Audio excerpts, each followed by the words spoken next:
नमस्कार विद्यार्थी मित्रांनो, तर माझ्या YouTube चॅनलमध्ये मी तुमचं सहर्ष स्वागत करीत आहे. तर तुमच्यासाठी एका महत्त्वपूर्ण विषयावरती व्हिडिओ घेऊन आलो आहे, तो म्हणजे पेसा संदर्भात जी केस आहे, ती टोटल 17 संवर्गातील पदभरती संदर्भात ही केस आहे. तर त्याच्या संदर्भात जे नवीन तारीख भेटलेली आहे, त्याच्या संदर्भात हा व्हिडिओ आहे. त्यामुळे व्हिडिओ शेवटपर्यंत पहा आणि माझ्या चॅनलवरती नवीन असाल तर काय करा, आपल्या चॅनलला सबस्क्राईब. आपण जर केस स्टेटस चेक केला आपण इथे जाऊन केस स्टेटस, तर आपल्याला समजून जाईल की काय आहे सध्याची कंडिशन ती. आपण पेटिशनरच्या याने हे करूयात. तर इथं जे नाव आहे ते सामाजिक विकास केस इयर 2023 आहे आणि स्टेटस पेंडिंग मध्ये आहे.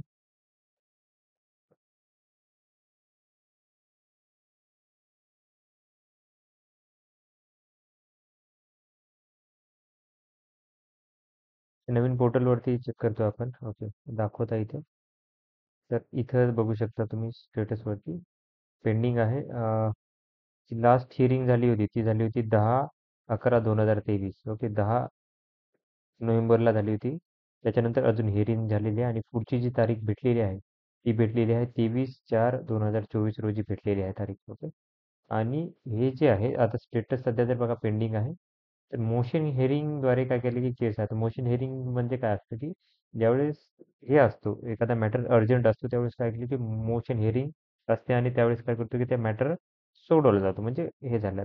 पण बघा नोव्हेंबर झाला, डिसेंबर झाला, जानेवारी झाला, फेब्रुवारी झाला, मार्च झाला आणि एप्रिल हा 6वा महिना आहे.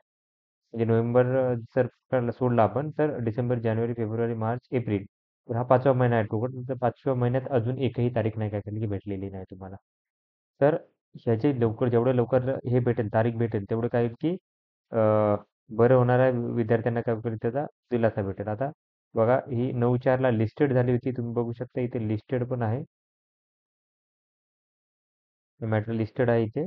पण तरी काय केलं की हिअरिंग झाली नव्हती. आता एक्झॅक्टली इथं पर्पज होता मेन्शन मेमो होता. त्यासाठी काय केलं होतं मेन्शन मेमो कशासाठी आहे तर अर्जन्सीच्या बाबतीत काय केलेलं असतं हा मेमो दिला जातो. म्हणजे एखादी ही जी असेल कोर्टने जर काय केलं की एखादा मॅटर हे असेल अर्जंट असेल तर त्यावेळेस मेन्शन मेमो दिला जातो. तर त्यावेळेस काय केला जातो की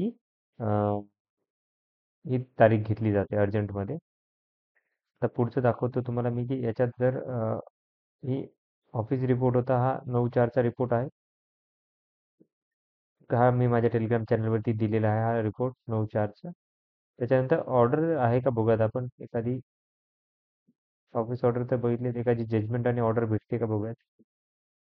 ते जजमेंट ऑर्डर जी आहे ती आहे ही जी आहे रिपोर्ट ऑफ प्रोसिडिंग ही जी आहे ती शेवटची आहे ती 10/11/2023चीच आहे. त्याच्या नंतरनं काय ऑर्डर वगैरे काही निघालेली नाही. आणि मेन्शन मेमो तर इथं यांनी काय केलं की दिलेलं नाही. मेन्शन मेमो त्यासाठी दिलेला असतो मी सांगितलेलं ऑलरेडी की मेन्शन मेमो कोणत्या केसमध्ये दिला जातो. तर ही माहिती होती. तर अशाच महत्त्वपूर्ण अपडेटसाठी माझ्या चॅनलला सबस्क्राईब करा, व्हिडिओ लाईक करा आणि इन्फॉर्मेशन मित्रांसोबत शेअर करा, जेणे काय होईल की सगळ्यांना याच्याबद्दल माहिती होईल. धन्यवाद.